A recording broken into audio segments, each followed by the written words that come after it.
कैमूर जिला अंतर्गत चौरसिया स्थित जवाहर नवोदय विद्यालय के प्रांगण में कैमूर जिला की कला, सांस्कृतिक एवं पुरातत्व पर संगोष्ठी का आयोजन किया गया। इस कार्यक्रम में कैमूर जिला की कला, सांस्कृतिक एवं पुरातत्व पर एक संगोष्ठी हुई।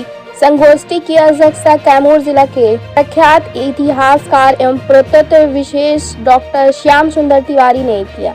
कार्यक्रम की शुरुआत सबसे पहले नवोदय विद्यालय के प्राचार्य डॉक्टर प्रेम सुंदर तिवारी एवं कुमार मिश्रा द्वारा अध्यक्षता डॉक्टर श्याम सुंदर तिवारी को पुष्पगुच्छ एवं अंगवस्त्र देकर सम्मानित किया गया। बाद में प्राचार्य ने शिव कुमार मिश्रा संग्रहालय अध्यक्ष, सीताराम उपाध्याय संग्रहालय बक्सर एवं प्रीतम कुमार शोध छात्र काशी हिंदू विश्वविद्यालय को पुष्पगुच्छ एवं अंगवस्त्र देकर सम्मानित किया गया। प्रथम डॉक्टर शिव कुमार मिश्र ने कैमूर जिला की विरासत एवं पूरे बिहार के पुरातत्व को पीपीटी के माध्यम से छात्रों को दिखाया तथा छात्रों में जागरूकता पैदा किया कि किस तरह से जो पुरातात्विक विरासतों को संरक्षण की जरूरत है। बहुत सारे पुरातात्विक विरासतों को लोगों के द्वारा आने में नष्ट कर दिया जाता है। जान होने के कारण उसके ऊपर जल चढ़ाने या रंग लगाने एवं पूजा पाठ करने से उनकी क्षति होती है, जो अपूरणीय है। साथ ही साथ प्रीतम कुमार जो शोध छात्र हैं, जिनका कैथी लिपि के ऊपर शोध है। कैमूर जिला में कैथी लिपि में बहुत सारे खेत खलिहान के कागजात कैथी लिपि में लिखे गए हैं।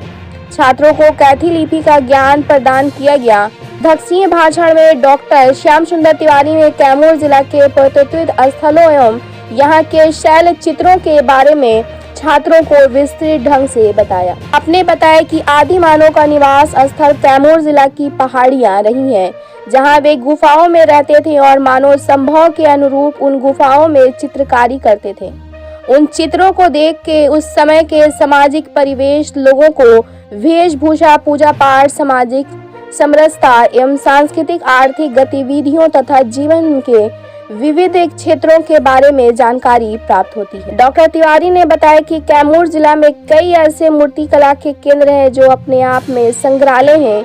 इन कला केंद्रों में बैजनाथ, दरौली, बटेश्वर, इंदौर गांव, जयपुर, मुंडेश्वरी, मरुदाना, चैनपुर में धरहरा आदि केंद्र हैं, जहां विविध देवी देवताओं की प्रतिमाएं बनी। विविध कालों में बनी कैमूर जिले में 3 जैन मतों के बारे में भी उन्होंने बताया। इनमें झड़पा, मसी और तिवी में जैन मठ है। उक्त कार्यक्रम में विद्यालय के कुल 500 छात्र छात्राएं जिला के गणमान्य नागरिक जैसे बमहौर के पूर्व मुखिया परमानंद तिवारी, राजवंश तिवारी, सचिन तिवारी, नवोदय विद्यालय के पूर्व कला शिक्षण एच.एस. शर्मा एवं शिक्षक Shiv Kumar, Rakesh Kumar Mahato, K Mishra, Raghav Ram Maurya, S K. Srivastava, P K. Upadhyay, S K. Shukla, Kumari Jaya Nandita Sarkar एवं मंजू यादव के अलावा अनिकेत कुमार, मोहम्मद आशिक तथा अभिषेक चौबे उपस्थित रहे। ब्यूरो रिपोर्ट, बिहार दर्शन। तो उसने सुना कि शालिवाहन को एक लड़की है, तो हुसैन सर ये सिकंदर लोदी ने यह मांग कर दी कि आप अपनी लड़की की शादी हमसे कर दीजिए। शालिवाहन ने नहीं माना और अंततः उसने जब चढ़ाई किया तो उनका चूंकि गढ़ एक और था, उनका पैतृक गढ़ था बांधवगढ़ रीवा के पास, ये भाग करके वहां पर गए और वहां छिपे, तब उनकी जान बची। फिर जब ये चला गया सिकंदर लोदी दिल्ली, तो पुनः चैनपुर आए, लेकिन बहुत दिनों तक उनका राज्य नहीं रह पाया। और इसी समय की घटना हुई जब यहाँ पर हर्षु ब्रह्म हुए।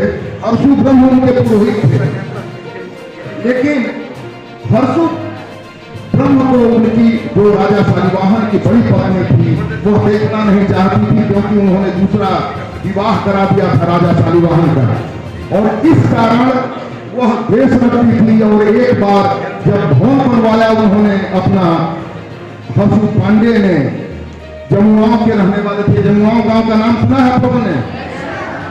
जमुआओं के रहने वाले थे, उनको पुरोहित मान लिया था शालिवाहन ने।